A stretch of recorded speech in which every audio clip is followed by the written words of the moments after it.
Hello, everyone. Welcome to the Fireside chat on managing well-being of ecosystems and human beings. I have with me Sir David King, a professor at Cambridge University, former chief scientific advisor of the UK government. He's also the chair of the Climate Crisis Advisory Group. So David, we are delighted to have you with us. Thank you so much for making time to speak to the youth delegates of the Global Youth Climate Summit. Let me begin by asking, tell us about the science of climate change and the state of the planet as you see it, and also comment on our chances of staying below 1.5 degrees. Well, thank you very much, EJ. Delighted to be with you again. So let me quickly say something about the heading for this ecosystems and human well-being together. This is absolutely critical because we need to understand that in our economic growth, and of course the West is very heavily involved in this and has been for hundreds of years, in our economic growth, we have had a great rush towards consumability, consuming goods, and growing our economy in that way. And in that process, we have given no attention to the value of our ecosystems. If you talk to people, the indigenous people of the forests, or the indigenous people who live on the permafrost up in the Arctic Circle region, they will tell you in some detail how their lives are totally dependent on their ecosystems, and they value their ecosystems. We have now gone through a long period of giving zero value to our ecosystems, and that's the biggest failure of the free market system that we've been operating. So now let me answer your question about the science of climate change. First of all, how long has this been developed? Back in 1820, we had the great French mathematician Fourier beginning the whole process by saying, I know how much energy is coming from the sun, I know how far the Earth is from the sun, and I therefore know how much energy is arriving at the surface of the Earth. I should be able to calculate the temperature very accurately because as the Earth is warmed up, it radiates heat into space. So when the energy taken up by the Earth is matched by the energy given out into space, we reach an equilibrium temperature. So he calculated that temperature, and he concluded, first of all, that the temperature he got was wrong. It was -30, but he had to make a correction because he had not included anything to do with the action of our atmosphere. And so he then includes a coefficient for heat absorbed by the atmosphere. And now he comes out with a value that corresponds very closely with the global average temperature. What he had first calculated very accurately was the temperature of the moon, because the moon has no atmosphere and the radiated heat goes straight into space. So there's the basis of everything that we now know about climate change, 1820 Fourier. He then is followed by Tyndall, the Irish scientist, and Tyndall actually decides to measure how much heat is captured by air. And when he measures this, he did something which you might describe as peculiar. He cleaned the air. So he took out all of the water vapor and carbon dioxide and NOx gases because he thought these were impurities, and he got a value of 0. And this was the discovery that what absorbs the heat in the atmosphere is very largely those molecules, carbon dioxide and water vapor, because when he repeats the experiment without cleaning the air, he gets the right number. So now we have the concept of greenhouse gases, and the principal greenhouse gases today are carbon dioxide and methane. So then we go to the point where in 1898 we get another great scientist, the Swedish scientist Svante Arrhenius. And Svante publishes a paper in which he just uses the equations developed by these two scientists to say, if we were to double the amount of greenhouse gases in the atmosphere, what would the temperature rise be global average? And he concluded that it was 5 plus or minus 3 degrees centigrade. He was doing a back of the envelope calculation, right? By which I mean it was purely algebraic. There were no computers. Today, if you take the biggest computer program plugging out climate change calculations, you'll find that that value is perhaps a bit high. Maybe it's 4 degrees centigrade, not very high. And the plus or minus is still maybe plus or minus 2 degrees centigrade. So there's the best calculation available today. So there's where we arrive. And so the climate scientists go to the international community saying, this is a major challenge to the future of humanity. And this was in 1988. The United Nations responds by setting up the United Nations Framework Convention on Climate Change, and the first meeting was held in 1992 in Rio. It took till 2015 for the 196 nations that exist in the United Nations to reach a complete agreement on how to manage this. They said we ought to, if at all possible, stay below a temperature rise of 1.5 degrees centigrade above the pre-industrial level. And now I have to answer the question, what is the temperature today above the pre-industrial level? The pre-industrial level means going back to 1750. And what we find is that today the temperature rise globally is 1.35 degrees centigrade. If you've heard the value of 2 degrees centigrade, then let me say you have been following the Intergovernmental Panel on Climate Change, this very big community of scholars, and they've simply given the average temperature rise between 2010 and 2020. But we're now in 2022, and the actual temperature rise is about 1.35 degrees centigrade above the pre-industrial level. Can we hope to stay below that 1.5 degrees centigrade? Very important question. So let me come back in terms of the science of climate change just to show a graph of the level of carbon dioxide in the atmosphere, counting in particular, methane gas. And so the first slide shows, as we have gone from pre-industrial level to the present time, that greenhouse gases have increased, measured as CO2 equivalent. That phrase means matching in all the greenhouse gases as the equivalent of the amount of CO2. Goes from 270 parts per million pre-industrial to today's level of over 500 parts per million. If we just count carbon dioxide, it's 420 parts per million. The rest is mostly methane. And if you're wondering where methane emissions are rising from, there is some leakage from the fossil fuel industry. There is a significant amount of methane from farming practices, in particular, livestock and rice. These are two big methane emitters.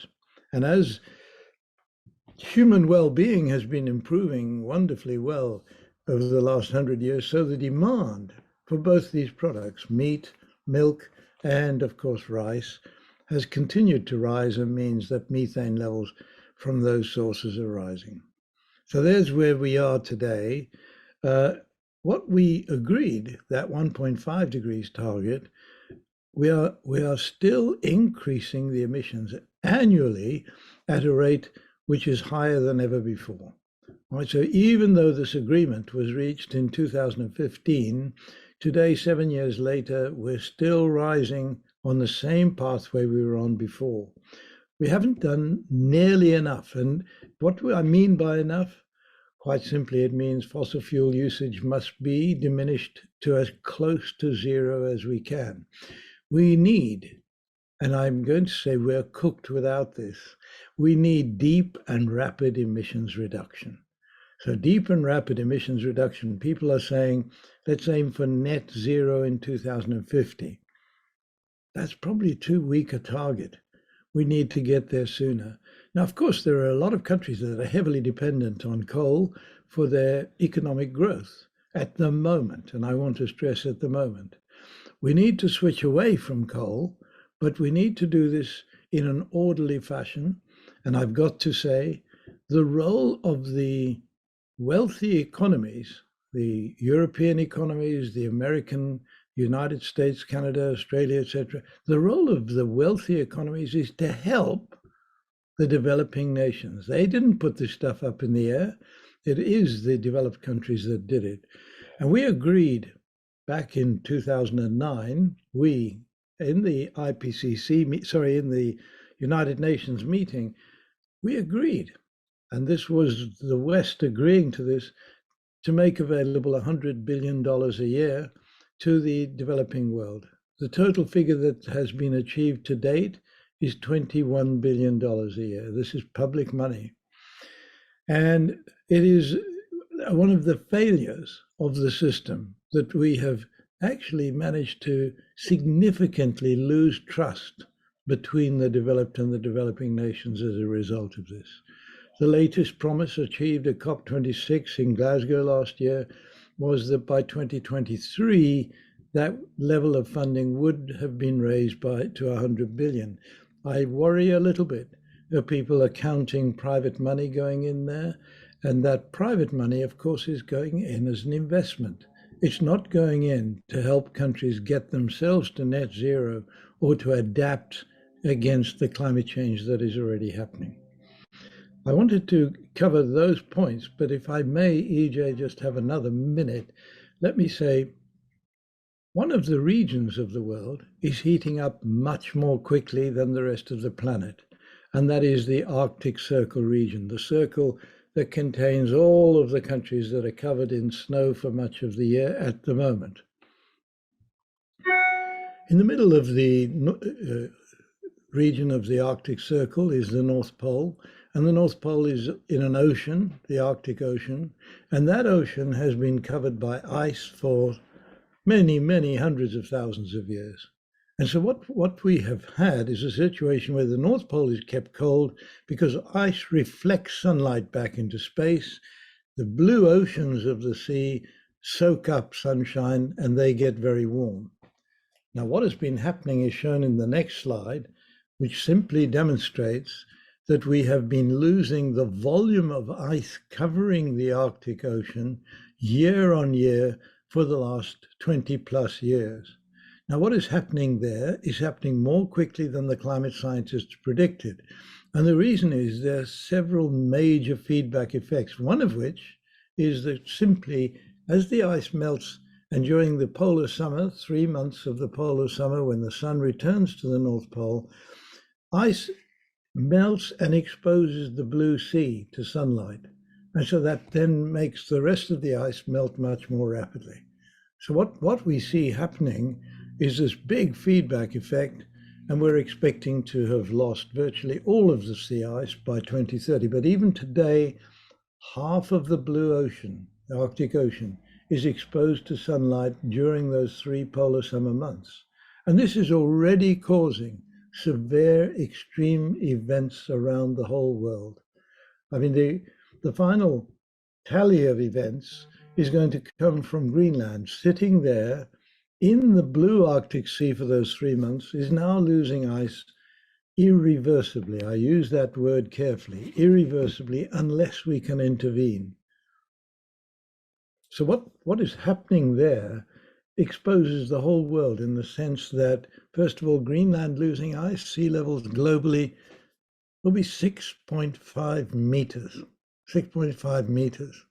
The map of the world will be dramatically changed. And I'm afraid countries like Bangladesh, severely affected. Only your highest land will be remaining, but also the island nation of England, of Great Britain, will be severely affected. Certainly London, very vulnerable. So as we move forward, there's a first big crisis, but there's another big crisis. There's a large amount of methane trapped in the ice around the sea, the Arctic Ocean.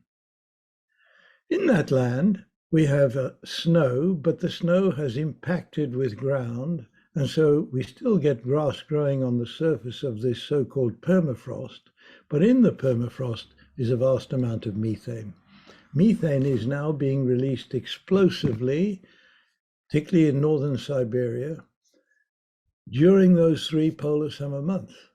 And that means it's quite possible to imagine that we would lose a vast amount of methane into the atmosphere over the 30-year period coming. Now, that would be disastrous because the temperature rise would be 5 to 8 degrees centigrade if that was to happen over a 20-year period.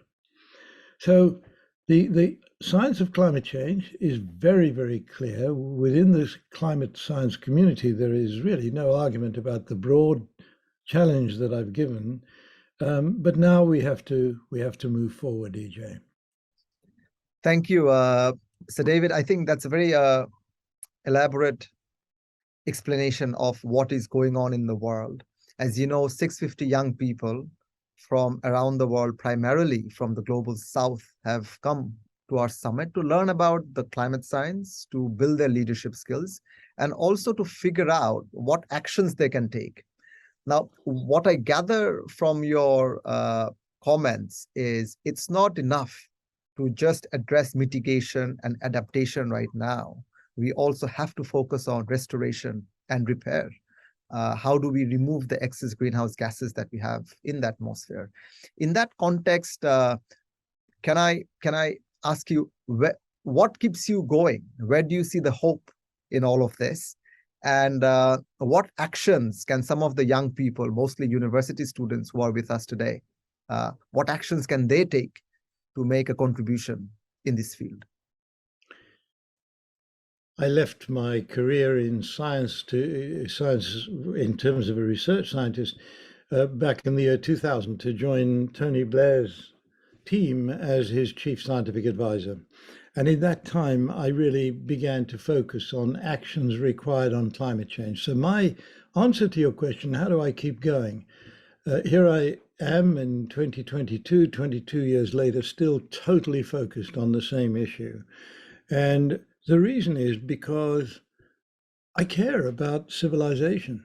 We have a wonderful ancient civilization. And when I say we, I'm referring to every community in the world has a wonderful ancient civilization.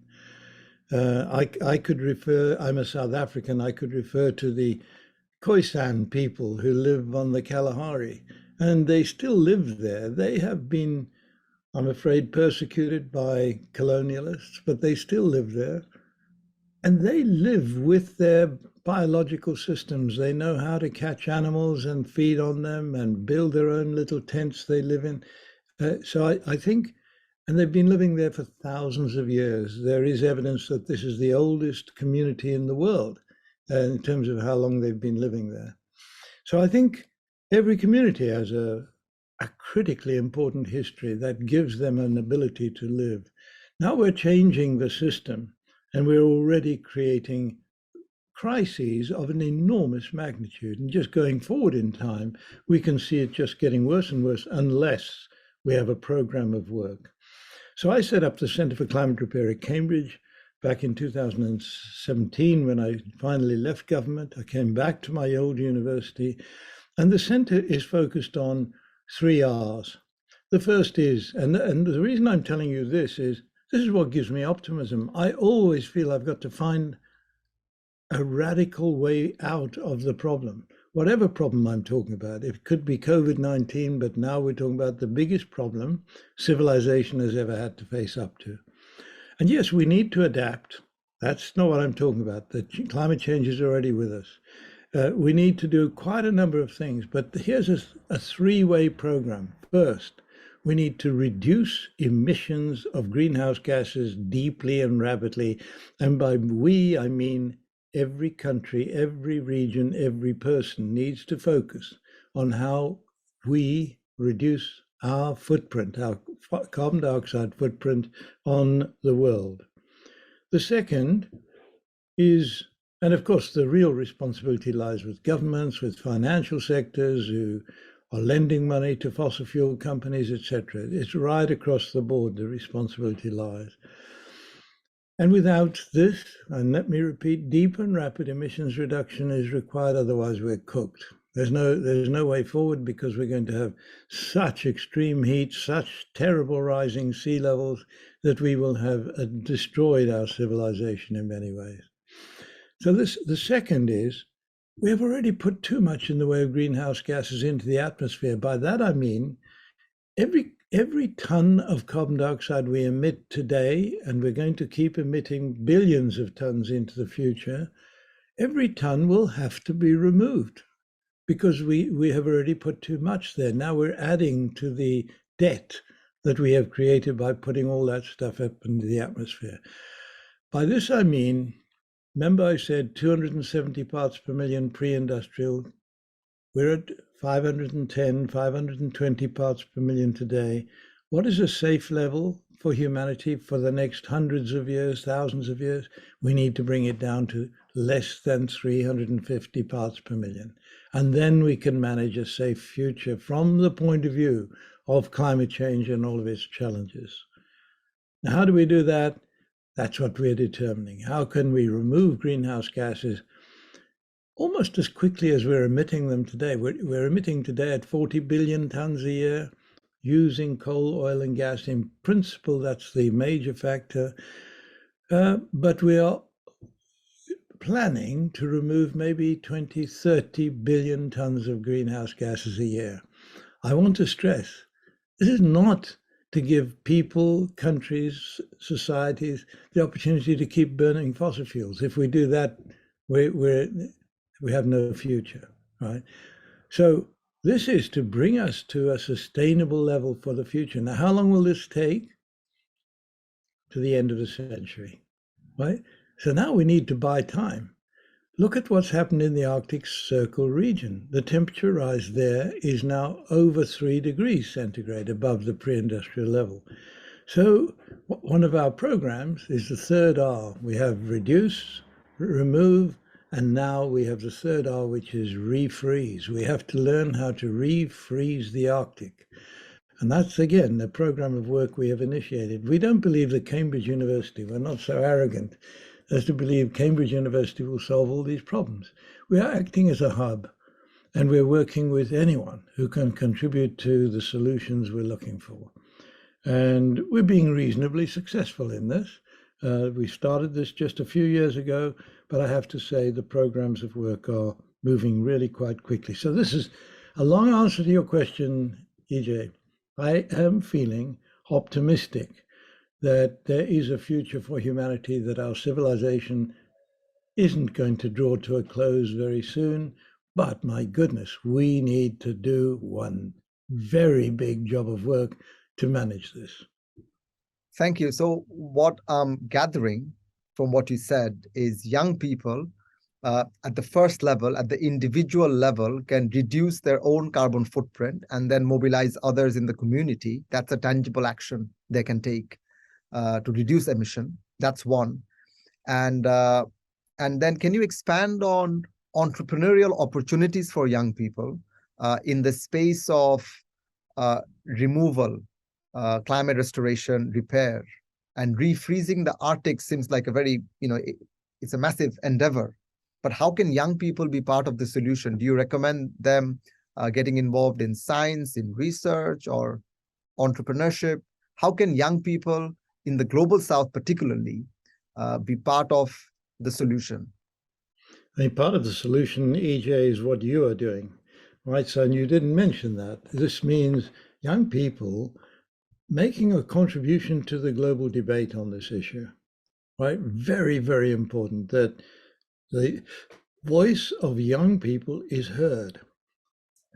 I have formed a climate crisis advisory group. This group is just 16 people, but those 16 people drawn from 12 countries represent, I think, the biggest experts in climate science in the world.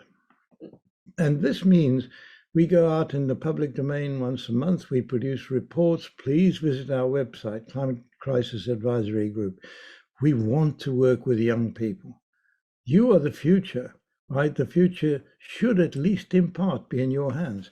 Us older people, I think, have the opportunity to contribute because we have a long experience. But the real change is going to come from younger people. What is your future? I have children and I have grandchildren, and my youngest grandchild is 2.5 years old. What will she be doing when she is 70 at the end of the century? How will she be viewing the world? What will that world look like? Now, obviously, I care about that, but I also care about the fact that she'll be worrying about her grandchildren, right? So, in just a way that I worry about her having a great life. Now, I do think that in many ways, I'm one of those very fortunate people who's lived through some of the best times in the world.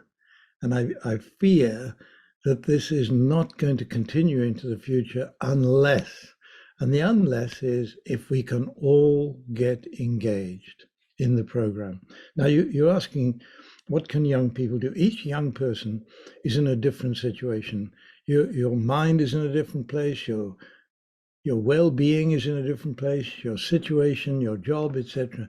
I can't prescribe to anyone what they should be doing. But please put this not just to the back of your mind, put it to the front of your mind, because you are the future and you have to participate. Now, when people say to me, hey, I'm just one person, how can I make a difference? I say to them, you know what makes a difference? Young people setting an example to other people, right? This creates a sense in which you are seen to be full of foresight. You are seen to be somebody who really understands the direction we're moving in. You're not just living for today and tomorrow. You're living into the future, planning for the future, living for the future. Now that is something that other people will respect and listen to and also then support. So I think we each create an opinion amongst people around us. That is very important. Thank you. Wonderful. My final question to you and your concluding advice for young people. You know, Bangladesh is concerned that with a 1 meter rise in sea level, many parts of the country could go underwater. And you just spoke about 6.5 meters of rise in sea level. We just cannot imagine what would happen to Southeast Asia, to South Asia in that context.